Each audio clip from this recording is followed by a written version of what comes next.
अऊज़ु बिल्लाहि मिनश शैतानिर्रजीम बिस्मिल्लाहिर्रहमानिर्रहीम। अल्लाह कब से है। मुल्हद्दीन हमेशा ये बात करते नज़र आते हैं कि अगर वाकई कोई रब है तो फिर नज़र क्यों नहीं आता, रब को फिर किसने पैदा किया। यहाँ बात टाइम के दायरे कार में दाखिल होती है और अल्लाह तबारक व तआला टाइम के दायरे कार से बाहर है, यानी अल्लाह ने वक़्त को बनाया है और वक़्त का अल्लाह पर कोई असर नहीं होता।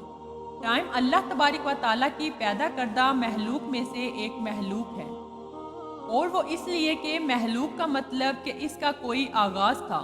और टाइम का भी कोई आगाज़ है, इसलिए टाइम को भी हम अल्लाह की महलूक में शुमार कर सकते हैं। और यही वो बेसिक लॉजिक है कि अल्लाह तबारक व तआला की ज़ात पर इसकी महलूक का कोई असर नहीं हो सकता, यानी टाइम का अल्लाह की ज़ात पर कोई असर नहीं पड़ता। तो ऐसे सवाल करना कि अल्लाह कब से है, तो ये सवाल ही गलत है, क्योंकि अल्लाह तबारक व तआला की ज़ात तब से है जब से है, कब से का इतलाक नहीं होता। इसकी वजह यही है कि अल्लाह तबारक व तआला ने वक़्त को बनाया है, तो जिस चीज़ को अल्लाह ने बनाया तो इसका अल्लाह पर कैसे असर हो सकता है।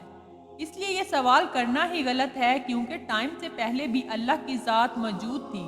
और टाइम के बाद भी, और एक बार फिर जब वक़्त को ख़त्म कर दिया जाएगा तब भी अल्लाह की ज़ात ही मौजूद होगी। तो जिस तरह अल्लाह तबारक व तआला की ज़ात टाइम के दायरा कार से बाहर है, तो इसी तरह अल्लाह तबारक व तआला का कलाम कुरान पाक पर भी वक़्त नहीं गुज़रता, क्योंकि कुरान पाक डायरेक्टली अल्लाह से कनेक्टेड है, और जो चीज़ अल्लाह से डायरेक्टली जुड़ी हो तो वहाँ वक़्त की कोई सुई काम नहीं आती। कुरान अल्लाह का कलाम है जिसकी हर आयत में अल्लाह तबारक व तआला की सिफ़ात मौजूद हैं, और जो शख्स भी दिल से कुरान की इन आयतों में डूबकर इसकी गहराइयों को समझने की कोशिश करता है, तो इतना ही अल्लाह इन सिफ़ात का रंग भी इस पर चढ़ाता है। यहाँ अल्लाह की खास बरकत का नज़ूल शुरू हो जाता है, और जिसमें अल्लाह की बरकत शामिल होती है, तो तब वक़्त की रफ्तार इसके सामने सुस्त पड़ जाती है। एक फ़ारसी सूफ़ी शायर और मौरिख़ जनाब मौलाना अब्दुर्रहमान जामी ने अपनी एक किताब शवाहिद नबवी में लिखा था कि हज़रत अली अलैहिस्सलाम घोड़े पर सवार होते एक रिकाब में पाँव रखते और दूसरी रिकाब में पाँव रखने से पहले एक कुरान मुकम्मल कर लेते। अब हमारे छोटे जहनों में ये बात फिट होना मुश्किल काम लगता है, लेकिन वक़्त के बारे में अगर इल्म हासिल हो और वक़्त में बरकत के बारे में आगाही हो जाए तो तब ये बात मुमकिन लगती है, क्योंकि कुरान से कोई जितना लगाव रखता है तो इतना ही वक़्त इसके लिए रुक जाता है, क्योंकि ये कुरान की एक सिफ़त है कि कुरान पर वक़्त का कोई असर नहीं होता, और जो भी इसे दिल की गहराइयों से जानने की कोशिश करता है तो वक़्त इसके सामने भी रुक जाता है। हज़रत अली रज़ी अल्लाह तआला अन्हा का कुरान करीम के साथ खास ताल्लुक़ की वजह से आप रज़ी अल्लाह तआला अन्हा का इल्म भी बहुत गहरा था। हज़रत अली रज़ी अल्लाह तआला अन्हा इल्मी एतबार से सहाबा किराम रज़ी अल्लाह तआला अन्हुमा में एक ख़ास मुकाम रखते थे, और क्यों ना रखते हों कि खुद नबी करीम सल्लल्लाहु अलैहि वसल्लम ने आप रज़ी अल्लाह तआला अन्हा के इल्मी शान बयान करते हुए फरमाया, आपको इल्म व हिकमत का दरवाज़ा कहा। चनाचे एक जगह पर आप सल्लल्लाहु अलैहि वसल्लम ने फरमाया कि मैं इल्म का शहर हूँ और अली इसका दरवाज़ा। एक और जगह पर आप सल्लल्लाहु अलैहि वसल्लम का इरशाद है कि मैं हिकमत का घर हूँ और अली इसका दरवाज़ा। हज़रत अली रज़ी अल्लाह तआला अन्हा ने फरमाया, मुझसे कुरान करीम के बारे में पूछो, बेशक मैं कुरान की हर आयत के बारे में जानता हूँ कि वो रात में नाजिल हुई कि दिन में, हमवार ज़मीन पर नाजिल हुई या फिर पहाड़ पर। अब कुरान की एक सिफत टाइमलेसनेस भी है कि कुरान के मुकाबले में वक़्त सिकुड़ जाता है। अब कुरान की इस सिफ़त का सबसे ज़्यादा असर हज़रत रज़ी अल्लाह तआला अन्हा पर हुआ, और इसी वजह से जब वो चाहते कुरान करीम को एक सेकंड में ही तलावत फरमा लेते। अब यही कुरान का वो फैज़ है जो सहाबाए किराम रज़ी अल्लाह तआला अन्हा के बाद औलिया पर भी वारिद होता है।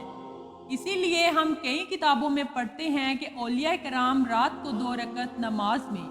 पूरा कुरान तलावत कर लेते। अब ये मुमकिन तब ही होता है जब कोई कुरान के राज़ों में उतर जाए, तो तब कुरान की टाइमलेसनेस इस पर भी अप्लाई हो जाती है। अब कुरान किस तरह टाइमलेस है, क्या इसके बारे में कोई दलील है? اس کے بارے میں قرآن میں ہی دلیل موجود ہے۔ قرآن کی سورہ نمل میں حضرت سلیمان علیہ السلام کا واقعہ موجود ہے۔ جب حضرت سلیمان علیہ السلام نے اپنے درباریوں سے فرمایا کہ کون ہے جو ملکہ بلقیس کا تخت میرے پاس لے آئے۔ ملکہ بلقیس کا محل حضرت سلیمان علیہ السلام سے کئی ہزار کلومیٹر کے فاصلے پر تھا، تو آپ علیہ السلام کے درباریوں میں سے ایک جن کھڑا ہوا اور کہا کہ آپ علیہ السلام کی نشست سے کھڑے ہونے سے پہلے میں وہ تخت آپ کے پاس لا سکتا ہوں۔ لیکن حضرت سلیمان علیہ السلام نے اس جن کو اجازت نہ دی۔ اس کے بعد آپ علیہ السلام کے دربار میں سے ایک انسان کھڑا ہوا، جس کا ذکر قرآن کی سورہ نمل کی آیت نمبر 40 میں اس طرح آیا کہ اس نے عرض کی کہ جس کے پاس کتاب کا علم تھا کہ میں اسے آپ کی بارگاہ میں آپ کی پلک جھپکنے سے پہلے لے آؤں گا۔ چنانچہ پھر جب سلیمان علیہ السلام نے اس تخت کو اپنے پاس رکھا ہوا دیکھا تو فرمایا کہ یہ میرے رب کے فضل سے ہے، تاکہ وہ مجھے آزمائے کہ میں شکر کرتا ہوں یا ناشکری، اور جو شکر کرے تو وہ اپنی ذات کے لیے ہی شکر کرتا ہے، اور جو ناشکری کرتا ہے تو میرا رب بڑا بے پرواہ ہے۔ قرآن میں اس شخص کا نام نہیں لیا گیا، لیکن تفاسیر میں اس کا نام آصف بن برہیہ لکھا گیا ہے، جس کے پاس اس وقت حضرت سلیمان علیہ السلام کی شریعت کے مطابق کتاب کا علم تھا، جس نے آپ علیہ السلام کی پلک جھپکنے سے پہلے ملکہ بلقیس کا تخت آپ علیہ السلام کے سامنے لا کر رکھ دیا۔ اب اسے ہم ایک کرامت بھی کہہ سکتے ہیں جو اللہ تبارک و تعالیٰ اپنے برگزیدہ بندے کو عطا کرتا ہے۔ لیکن اس آیت کے شروع میں اللہ تبارک و تعالیٰ نے فرمایا کہ وہ انسان جس کے پاس آسمانی کتاب کا علم تھا، تو یہی وہ وجہ تھی کہ اللہ کا کلام جس پر وقت کا کوئی اثر نہیں ہوتا، اس ہی وجہ سے اس انسان کو ایک سیکنڈ بھی نہیں لگا اور ملکہ بلقیس کا تخت لا کر سامنے رکھ دیا۔ اللہ تبارک و تعالیٰ کے کلام کی ٹائم لیسنس ہونے کی گواہی خود اللہ نے قرآن میں دی، اور یہی وہ وجہ تھی کہ حضرت علی رضی اللہ تعالیٰ عنہ ایک سیکنڈ میں پورے قرآن کی تلاوت فرما لیتے، اور یہی وہ فیض اور برکت ہے جس کی وجہ سے اولیاء کرام نہایت کم وقت میں پورے قرآن کی تلاوت فرما لیتے، اور نہایت کم وقت میں وہ کام بھی کر لیتے جو عام انسان کو کرنے میں سالوں لگ جاتے تھے۔